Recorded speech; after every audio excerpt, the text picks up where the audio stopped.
Any person from any house of worship. We're seeing that in the world today. We're having a lot of issues with active shooting situations or other situations similar to that. And we're realizing that it's no longer just a military and law enforcement world.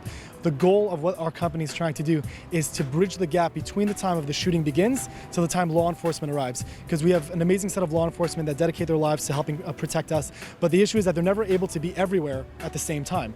So it's really important for us to bridge that gap from the time the shooting begins till the law enforcement arrives to help save more lives.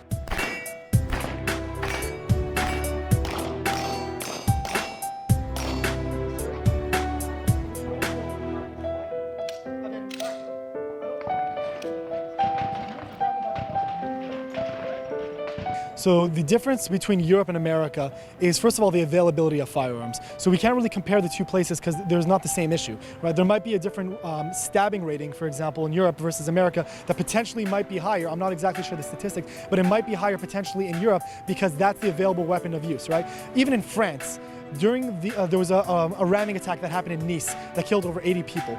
That's more people than the biggest mass shooting in US history, which happened in Vegas. So there's always going to be terrorism, there's always going to be attacks happening in different formats, but we're not going to be able to deal with every situation individually. We have to be able to look at each place, what their issues are, and how to approach them.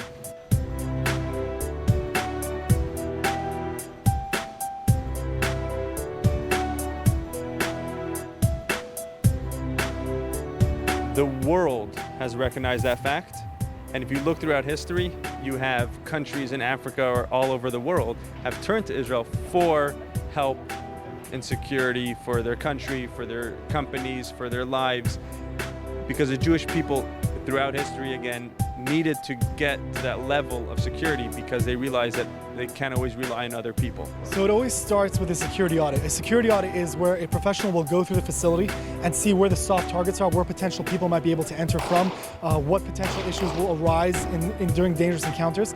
And what we do is we'll tell them how to fortify the facility. So everyone's always thinking about, oh, the tactical rabbi, he's always promoting guns. Well, we're not trying to do that. What we're trying to do first is see how can we lock down and secure a facility before ever needing to get to the point that we'd actually use a firearm. If you're able to avoid being a target, then it's better than ever getting to a gunfight because you would have to be able to avoid it. It's easier. Then there's early warning, understanding that potentially a threat is coming up, so you're preparing yourself for that threat. Then comes fortification, which is creating a lockdown plan so that you understand that something's coming, but now you could secure the facility. And then confrontation, where a well-trained individual will be able to deal with the assailant in whatever way he feels necessary.